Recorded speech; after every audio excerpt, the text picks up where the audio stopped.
Ville carrefour, étalée sur 3966 km², la cité cosmopolite des Pétonniers accueille pour la deuxième fois le président Patrice Talon.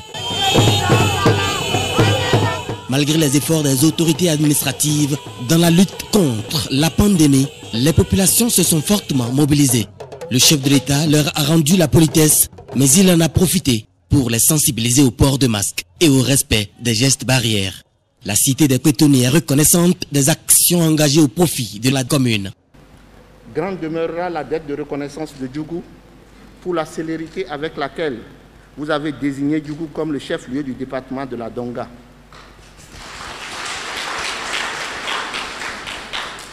Les populations souhaitent que cette célérité soit contagieuse et impacte les travaux de construction de la préfecture et de la cité administrative.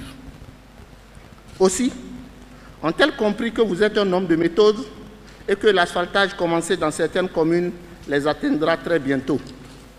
J'ai pris le risque mineur de leur dire que leur tour est arrivé. Je suis allé plus loin en disant qu'après l'étape de Grand Nokoué, l'assainissement vient à Djougou. Les femmes de la commune de Djougou ont fortement apprécié la gouvernance de Patrice Talon en 5 ans, mais elles souhaitent plus. C'est le lieu ici de vous remercier pour le lancement du projet du microcrédit à l'AFIA que votre gouvernement a fait, qui sans doute donnera une bouffée d'oxygène à ces femmes de la commune et les sédentariser.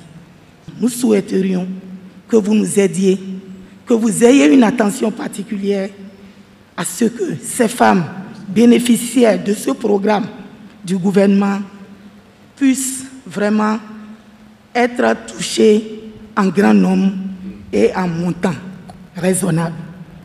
Les cantines scolaires dans la commune de Djougou, Excellence Monsieur le Président, nous vous souhaiterions que, si c'est possible, que ces cantines scolaires soient généralisées aux autres écoles qui n'en ont pas bénéficié. Il n'est pas souhaitable que le microcrédit disparaisse. C'est réhabilité. Nous allons mettre beaucoup de moyens. Nous avons changé le modèle. Il ne sera pas nécessaire d'être proche d'un ministre, d'être proche d'un maire, d'être proche d'une autorité pour avoir accès à la microfinance. Pour aller prêter de l'argent à la banque, dans les CERCAM, on n'a pas besoin d'avoir une couleur politique. C'est pareil pour la microfinance.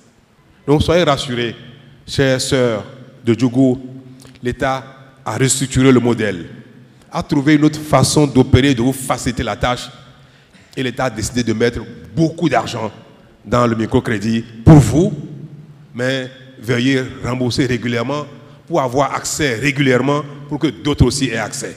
Pour les cantines scolaires, madame, nous souhaitons que dans la plupart des écoles où le besoin se fait sentir, là où c'est nécessaire, qu'on soit à 100% de couverture. Djougou aura incessamment les autres projets initiés par le gouvernement. Dans son explication, le chef de l'État est revenu sur un motif de sacrifice commun. L'argent ne circule plus, c'est vrai. L'argent ne circule plus. Mais il est où l'argent? Il travaille. C'est cet argent qui ne circule plus que nous faisons l'effort de ne plus consommer, qui nous permet d'avoir l'eau, l'électricité, les cantines scolaires pour nos enfants, les routes, les écoles, payer les arriérés des enseignants et des médecins, les marchés, les stades. Vu la position de Djougou, 3e pôle socio-économique, vu notre ambition de faire de notre pays un pays bientôt développé, à la fierté de nos enfants, si ce n'est à la nôtre, Djougou sera une ville moderne. Le Bénin vient de loin, mais le Bénin va loin désormais. Prochaine étape de la tournée présidentielle, la commune de Bassila.